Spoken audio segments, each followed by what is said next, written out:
This is called Ye Black-nebs Are by Name by Robert Burns. He did not publish it under that. He published it as Ye Jacobites by Name. He was talking about present things going on in Scottish politics, which could have gotten him into a great deal of trouble, so he disguised it.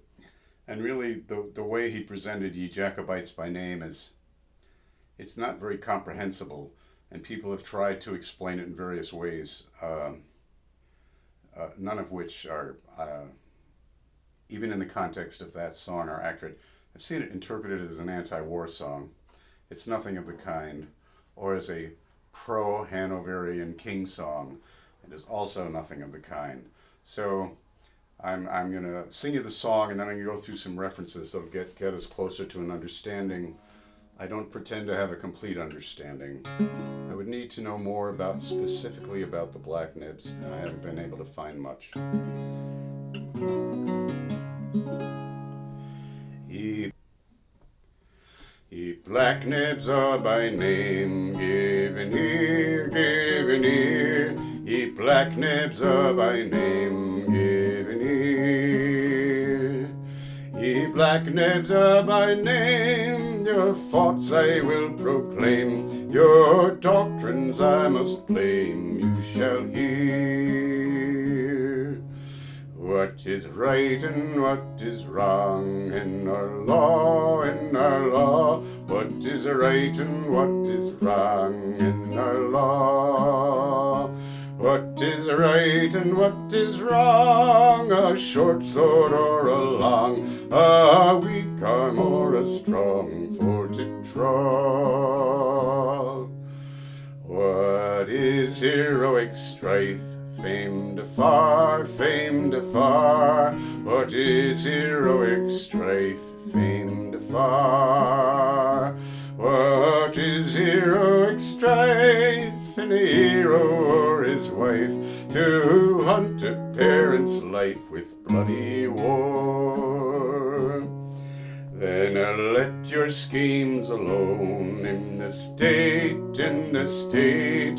Then let your schemes alone in the state.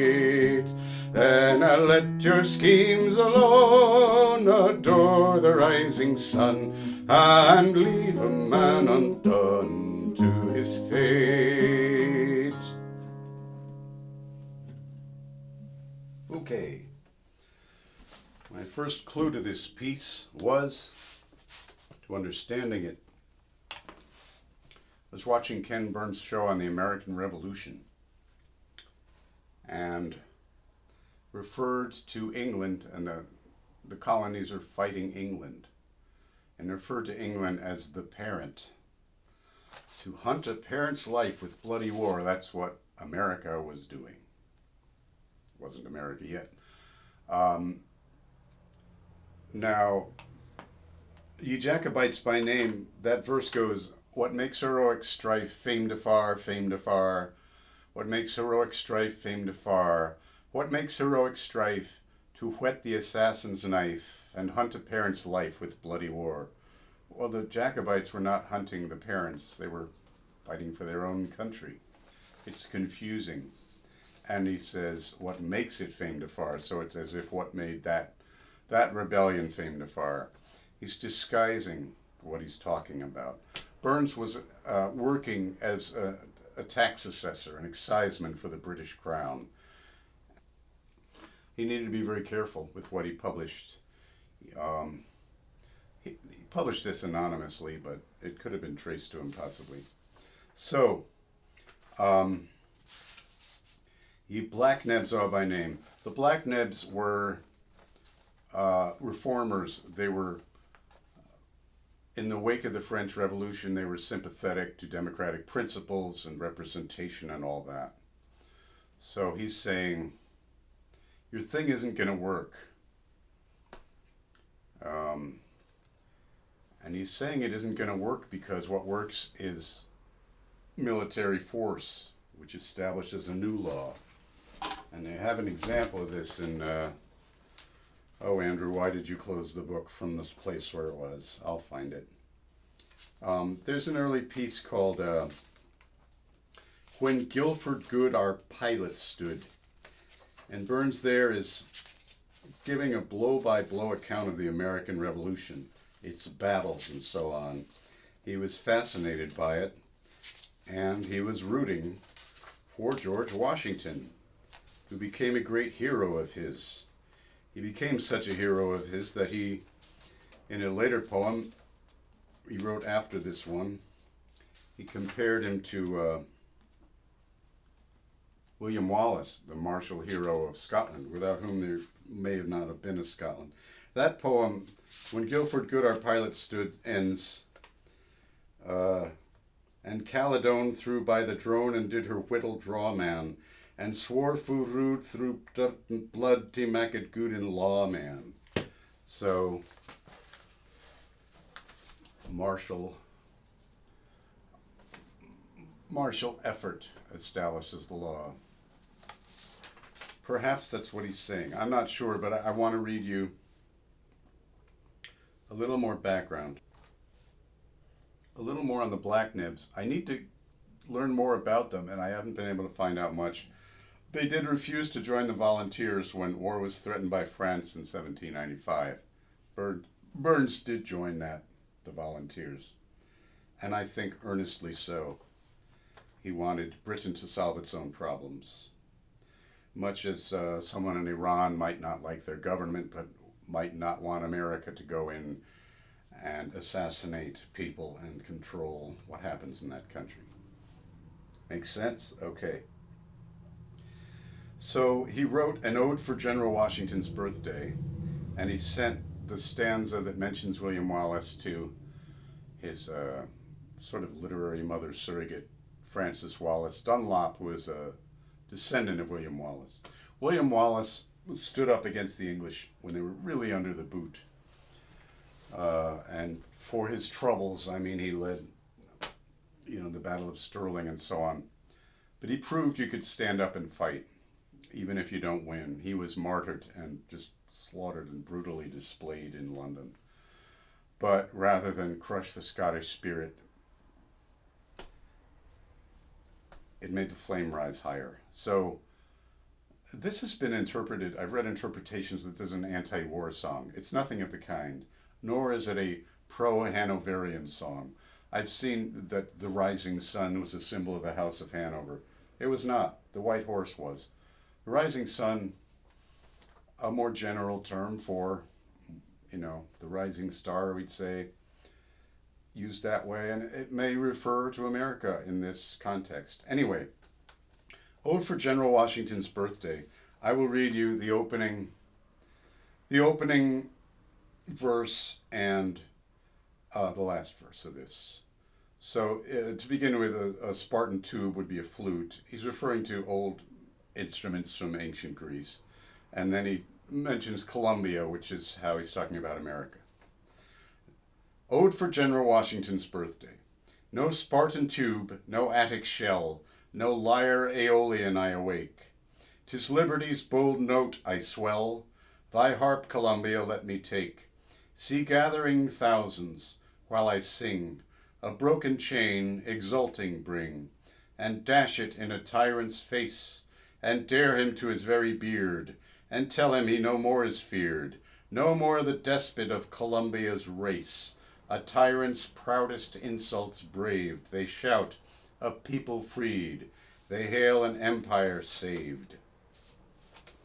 And he goes on to talk about how the great people of England are not in control anymore, and so on. It's, they're supporting the repression of the colonies. And then in his last verse, he's referring to Scotland, which Caledonia is the ancient name for Scotland.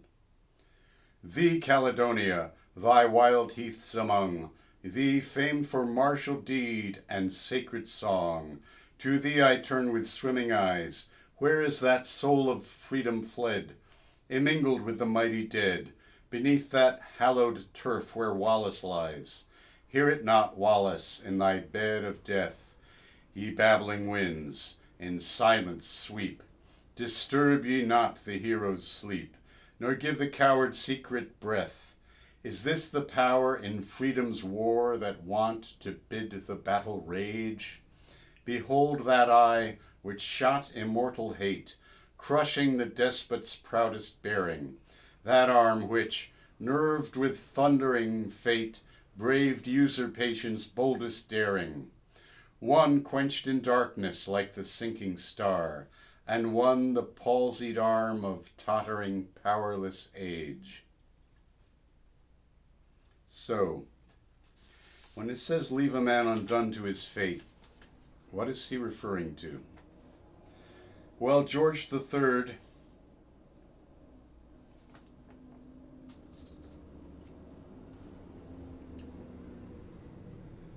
Burns referred to the Hanovers as a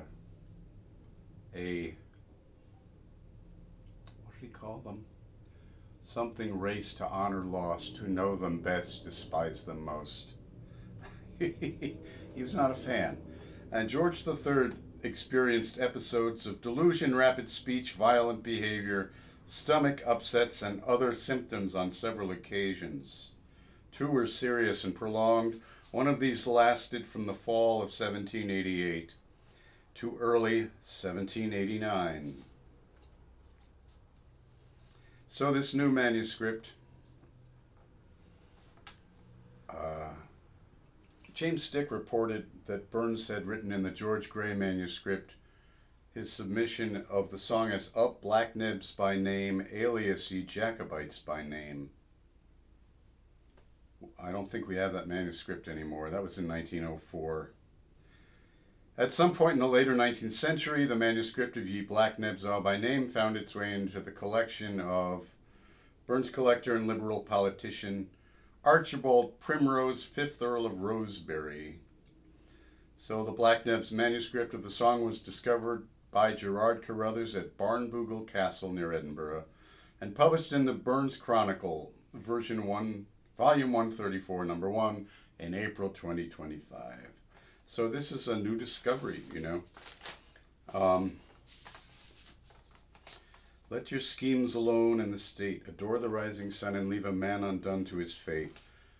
I think it's a reference to George III. I could be wrong, but I'm quite certain that the hero and his wife are George and Martha Washington, and the heroic strife were famed afar as the American Revolution.